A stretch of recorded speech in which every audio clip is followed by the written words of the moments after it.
Good morning. Thank you for having me. Before I start my official speech, I wanted to give you a little bit of background. I've been in the Valley for about 11 years. I started looking out here with my wife in 2000, and we purchased our home in 2001. And I never had this desire to be in politics. In fact, I wasn't a very political person other than I did my homework, my research, and I voted. When I moved to Murrieta, my wife and I had spent all the money we had in the world to buy our first house. And in the first 6 months of living in Murrieta, I had 3 flat tires on my car. And I didn't really understand that, other than I knew that the roads weren't finished and there was a lot of construction going on. And so I wanted to be more involved. I started attending the city council meetings, planning commission meetings in our city. And the more I got involved, the more I realized our city was somewhat, with all due respect, a little bit dysfunctional. And so one of the things that I began to push for was an infrastructure first policy.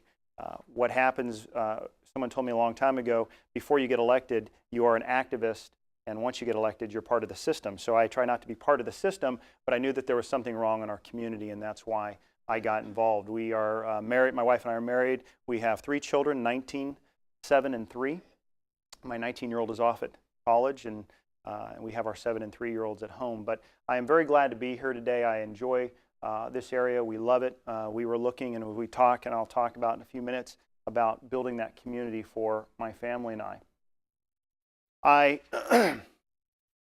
When I first got invited, it's interesting. I was saying earlier to Kathy that I have my moments of nervousness. My father, who I credit for my love of public speaking, was a retired pastor. And moments I have my calmness when I speak. Other times, like today, I have a certain sense of nervousness, and it's because I can't tell you how many times I've spoken in public where I've had somebody come up to me after I've spoken and said, here's a couple of things you could have done better. Do you know how many times you said "ah"? And interestingly enough, they were a member of a Toastmasters club. Now, most of the time, I know the people that are there, and it's in good fun. But when I was asked to come and speak at Toastmasters, I thought, don't say "ah," and make sure that, you kind of go down the list of things you want to do correctly. But see, there you go. But I'm really glad to be here today. When I speak, I practice. One of the things they say is that you should practice as much as possible, and I typically do it the night before, but it was never more evident to me that I needed practice when the Loma Linda University Medical Center Murrieta opened up. I was going to be giving some comments at the grand opening, and the night before, my 2 children, my 7 and 3-year-old, were in bed. My wife was out to dinner with some friends, and I stood in the living room in front of my mirror practicing the words I would be saying the next day. And my 7-year-old came out, who was not asleep, and said, "Dad, who are you talking to?" And I said, "Well, I'm practicing what I'm going to say tomorrow." He said, "Can I listen?" I said, "Sure." So he sat down on the living room floor, and I told him what I had planned on saying the next day. Well, he sat there quietly for a moment and looked at me and said, "You're going to practice that, right?" I said, "Well, son, it's time for you to go back to bed." So I walked down the hall, and we got about halfway down the hall. He stopped and turned and looked at me, and he said, "Dad, you are going to practice that, right?" And I thought, man, how bad could this have been that my son, my 7-year-old. So I hope today my speech, while I did not give it to my son yesterday, I hope that it will meet his expectations. When I was asked to speak today, I was given some options. And one of those options that stuck out to me was building community. Behind me, I have brought 2 different maps, a map of Murrieta and somewhat of the surrounding areas from 1992, and a map of Murrieta and some of the surrounding areas from 2009. And when most people think about building community, if you were to take a poll, you would probably get a lot of different answers as to what building community actually means. If you were to talk to a developer, you would get the answer of building roads, shopping centers, gas stations, all of the different things that make it convenient for us to live in the cities that we live in. If you were to talk to a new family purchasing their first home, if you were to talk to an ardent activist in the community, if you were talking to a child who is a part of a sports program, you would probably get a completely different answer. And those answers stop being about the infrastructure that is in the community, and it starts being about what makes that infrastructure come alive. If you look at, and I love the internet, I looked up building community, and the first definition that it gave was It is a field of practice directed toward the creation or enhancement of community among individuals within a regional area such as a neighborhood or within a common interest. It is sometimes encompassed under the field of community development. And then I clicked on community development and it said, it is a broad term applied to the practices and academic disciplines of civic leadership. Activists, involved citizens, and professionals to improve various aspects of local communities. And I thought what was interesting was, while you look at the maps behind me and you've seen the growth of this region drastically over the last few years, the first definition had nothing to do with building infrastructure. It had to do with as what I'll talk about in a minute, the soul of a community.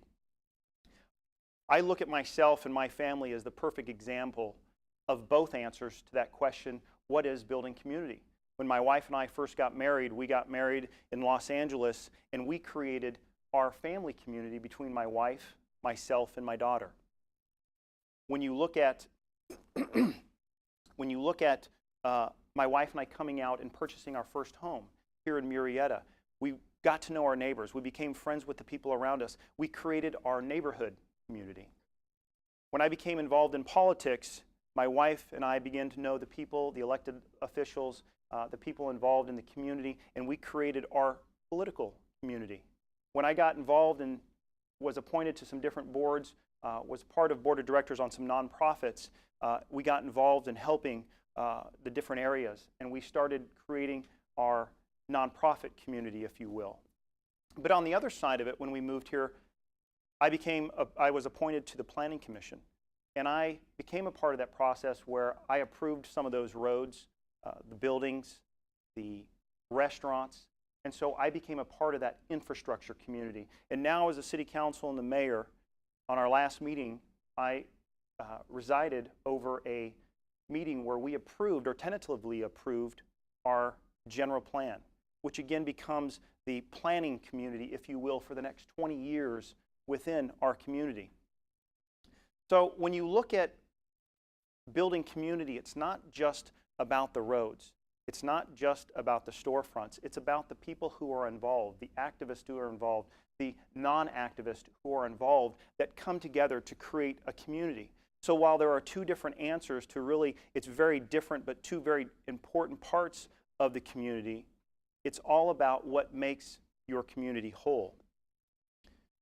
As we all move forward in our lives, we will all be a part of some type of community. We'll live in a city, we'll live in a county. But what's more important is what we do within the communities in our community.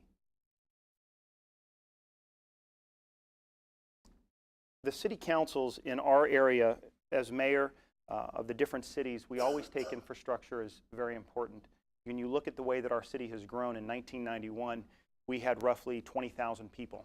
When we incorporated today, we have a little over 104,000 people. When we started in 1991, we had 2 red lights or 2 stoplights. Today we have 82, and we have 3 in the works.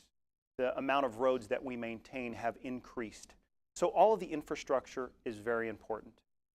But as Pope John Paul II said, a community needs a soul if it is to become a true home for human beings. You, the people, must give it this soul.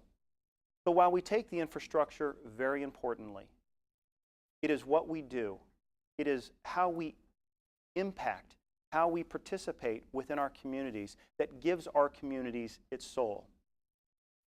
I would challenge you today, each of you, that while you will drive the roads and you may get frustrated with the traffic and the timing of the lights might not be perfect, and there may be some speed bumps or some dips in the road that you hadn't planned for, I would challenge each of you not to be just a part of viewing the infrastructure of the community and how it's built, but to be a part of the impact of how your community functions by being involved in the communities within your communities. How will you today go out and get involved? Will you be part of a nonprofit?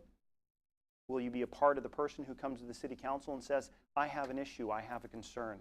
Will you be a person that volunteers with the programs at your kids' schools or the baseball teams, or get involved with the nonprofits that I believe truly are what the definition of building community means? Because I want each and every one of you today to think about how you can impact and have a definite impact on building your community. Thank you very much, and I appreciate you guys giving me the time to be here. I think that when you talk about the community, I have been in Murrieta, and it's the longest I've ever lived in one place. My family, I always give the example, my oldest sister, Robin, who in her 4 years of high school attended 5 different high schools in 5 different states. We weren't really a part of a community. We were our own community and our family. But being a part of a community, we've lived here for almost 11 years, and it's something that I take very seriously because I got involved and I want something better for our community. I want something better for our city in this region. And so I would encourage each of you, and as I said, I challenge you to get involved and be a part of, but make sure that you don't become someone who is just part of the infrastructure. Be somebody who gives that infrastructure part of its soul. Thank you.